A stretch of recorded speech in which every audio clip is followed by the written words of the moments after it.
नमस्कार। द देसी अड्डा पर आपका स्वागत है। मैं हूं राकेश तिवारी। देखिए, कल तक जिनके घर आरजेडी नेताओं के आने जाने का सिलसिला लगा रहता था, आज उनके घर एनडीए नेताओं का तांता लगा हुआ है। नए वर्ष में एनडीए नेता उनके घर जा रहे हैं, उनसे बातें कर रहे हैं और ऐसे में सिवान जिले में यह चर्चा है कि सिवान की राजनीति में क्या नया हो रहा है। क्या आरजेडी के आधा दर्जन से अधिक नेता पाला बदलने वाले हैं? वो नेता कौन कौन से हैं जो आरजेडी से एनडीए के तरफ शिफ्ट कर रहे हैं? आज इसी बात की चर्चा होगी। चर्चा ये भी होगी कि कौन कौन नेता कहां जा रहे हैं और कौन नेता जो जहां जाते थे वो अब नहीं जा रहे। देखिए, जब जब सिवान की राजनीति में बात होगी तो मोहम्मद शहाबुद्दीन का परिवार और एनडीए परिवार की बात होगी, क्योंकि ये दोनों धड़े सिवान की राजनीति में महत्वपूर्ण भूमिका अदा करते हैं। इसके अलावे सिवान की राजनीति में माले की भी अपनी एक भूमिका है। लेकिन आज जो चर्चा है वो आरजेडी के वैसे नेताओं को लेकर है जो कभी सिवान में आरजेडी के आधार स्तंभ थे, जिनकी चर्चा होती थी सिवान के आरजेडी नेताओं में, लेकिन आज वो एनडीए के होते हुए दिख रहे हैं। देखिए, सबसे पहले बात करते हैं जिला परिषद की पूर्व अध्यक्ष लीलावती गिरी के बारे में। कल तक इनके घर आरजेडी के नेताओं का आना जाना लगा रहता था, लेकिन अब इनके घर कौन आ रहे हैं? इनके घर आ रहे हैं स्वास्थ्य मंत्री मंगल पांडे। इनके घर आ रहे हैं बरहरिया के विधायक इंद्रदेव पटेल। इनके घर आ रहे हैं उपेंद्र कुशवाहा के बेटे और राष्ट्रीय लोक मोर्चा के नेता, एनडीए सरकार के मंत्री दीपक प्रकाश। तो जब आरजेडी के नेता नहीं पहुंच रहे हैं और एनडीए के नेता लीलावती गिरी के घर पहुंच रहे हैं, तो सवाल तो ये होता है कि कल तक जिनके फेसबुक पोस्ट पर आरजेडी के नेताओं का फोटो जो है वो चमकता था, आज वहां एनडीए के नेताओं का फोटो चमक रहा है। तो इसके पीछे का राज क्या है? देखिए, यदि आप लीलावती गिरी के कुछ फेसबुक पोस्ट को देखेंगे पिछले दिनों का, तो सबसे पहले वे एनडीए के नेता कहिए गोपालगंज के सतीश पांडे के साथ फोटो में दिखती हैं। उनके बेटे मुकेश पांडे की खबर जो है वो बीमारी की खबर सुनकर वो वहां पहुंची थी, उन्हें सांत्वना दिया था। उसके बाद मंगल पांडे का फोटो, उसके बाद इंद्रदेव पटेल का फोटो, इसके बाद आप देखिएगा तो दीपक जो है प्रकाश, उनका फोटो। इस बीच किसी आरजेडी के नेता का फोटो दिखाई नहीं दे रहा है, जबकि नए साल है। नए साल में पहले ऐसा होता था कि लीलावती गिरी आरजेडी के नेताओं के साथ होती थी, लेकिन अब माहौल बदल चुका है। वैसे ही अजय भास्कर चौहान, जो कि वर्ष 11 से शहाबुद्दीन परिवार से जुड़े हुए थे और बड़े मजबूती के साथ जुड़े हुए थे, उस अजय भास्कर चौहान का अब सुर बदल चुका है। अब वो रमेश कुशवाहा के करीब दिखते हैं, रमेश कुशवाहा के करीब है। अब उनके बयान भी आने लगे हैं कि अब वो आरजेडी में नहीं।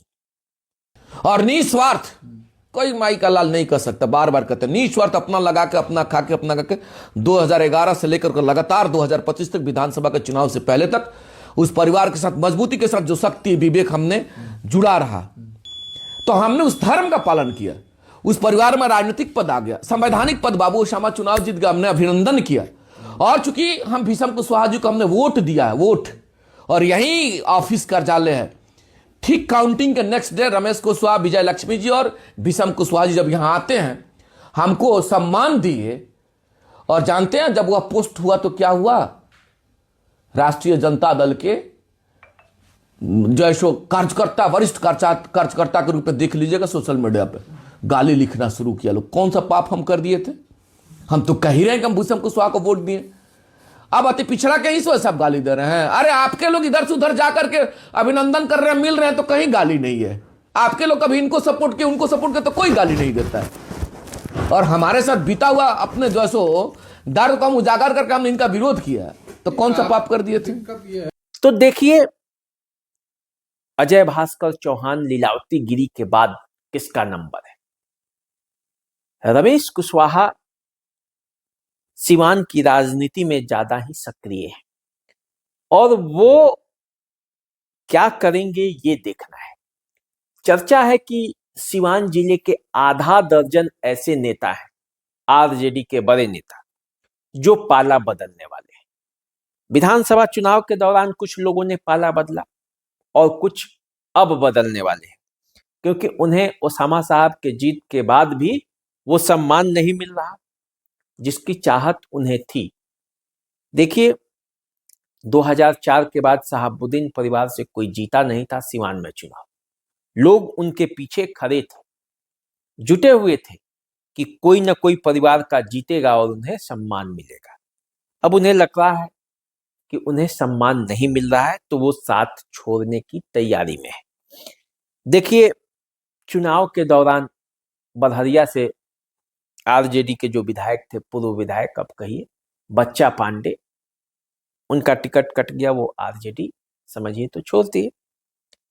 हनी वर्मा थे, इनकी मां नूतन वर्मा को टिकट मिला था उसके पहले गोरिया कोठी से, वो इस बार टिकट कट गया, वो भी पार्टी छोड़ दी। हनी वर्मा ने बजाबते बीजेपी ज्वाइन किया और उसका असर भी हुआ कि गोरिया कोठी में आरजेडी चुनाव हार गई और हनी वर्मा अपने जो मकसद था उसमें उनको सफलता मिली। वो नहीं चाहते थे कि वहां से कोई दूसरा जीते, तो वो भी हो चुका है। अब सिवान की राजनीति में और आधा दर्जन नाम है जो सामने आएंगे। अभी आपको थोड़ा इंतजार करना पड़ेगा उस नामों के लिए, क्योंकि अभी खुलकर कोई कह नहीं रहा है, लेकिन अंदर अंदर वो राजनीति, वो बातें हो रही हैं। जिस तरह आज लीलावती गिरी खुलकर सामने आ गए, जिस तरह अजय भास्कर चौहान खुलकर सामने आ गए, उस तरह से वो नाम भी जल्द ही खुलकर सामने आएंगे।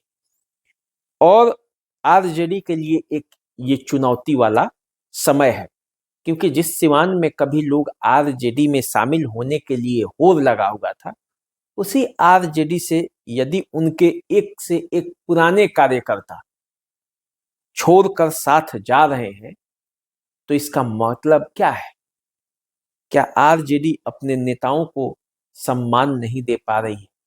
तेजस्वी यादव जो कि नए सिरे से आरजेडी के गठन की तैयारी में जुटे हैं, क्या वो इन बातों पर ध्यान दे रहे हैं कि जो उनका मजबूत आधार स्तंभ रहा है, वो क्यों पीछे उनका साथ छोड़कर जा रहा है? इस पर अमल तो करना पड़ेगा, वरना आरजेडी नए लोगों को जोड़ेगी, पुराने साथ छोड़ेंगे, तो फिर मजबूती आएगी तो आएगी कैसे? तो चलिए, आप हमारे साथ बने रहिए, देखते रहिए द देसी अड्डा। सिवान की राजनीति में अगर और कोई बात होती है तो हम आपके लिए जल्द खबर लेकर आएंगे। हमारे साथ बने रहिए। अब तक अगर आपने चैनल को सब्सक्राइब नहीं किया है तो सब्सक्राइब कर लीजिए। यदि फेसबुक पर देख रहे हैं तो हमें फॉलो कर लीजिए। नमस्कार।